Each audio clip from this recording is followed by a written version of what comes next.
একবার কল্পনা করে দেখুন, আপনি এমন এক জায়গায় নেমে যাচ্ছেন যেখানে সূর্যের আলো কখনো পৌঁছায় না।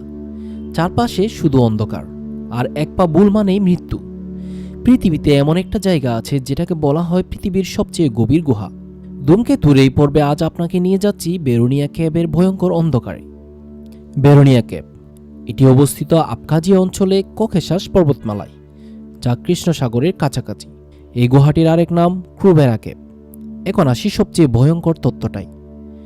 এই গুহাটির গভীরতা 2197 মিটার, মানে প্রায় 7200 ফুট। দুইটা বুর্জ খলিফা একটার উপর একটা রাখলেও পুরোটা ঢাকা যাবে না। এটাই পৃথিবীর এখন পর্যন্ত আবিষ্কৃত সবচেয়ে গভীর গুহা। এখন প্রশ্ন হলো, গুহার ভেতরে আসলে কি আছে?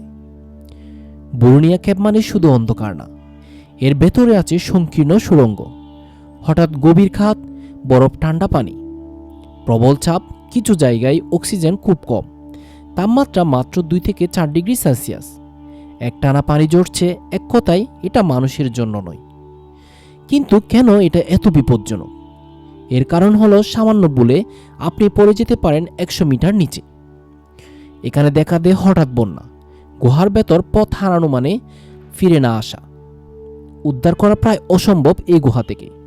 এই গুহায় অভিযান মানে মৃত্যুর সাথে চুক্তি করে নামা।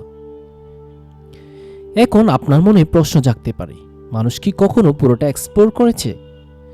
এর উত্তর হলো না। যদিও 2004 থেকে 2012 সালের মধ্যে বিশেষ অভিযানে এর গভীরতা মাপা হয়।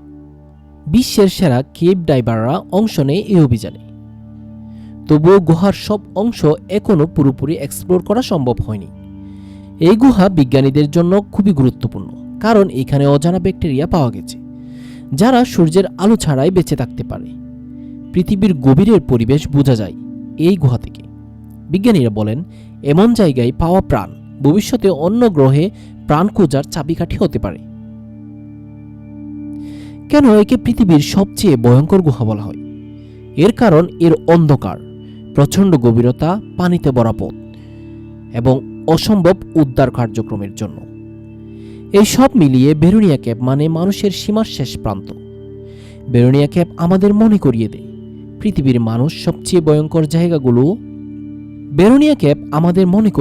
পৃথিবীর সবচেয়ে ভয়ঙ্কর জায়গাগুলো এখনো মানুষের সম্পূর্ণ জানা হয়নি।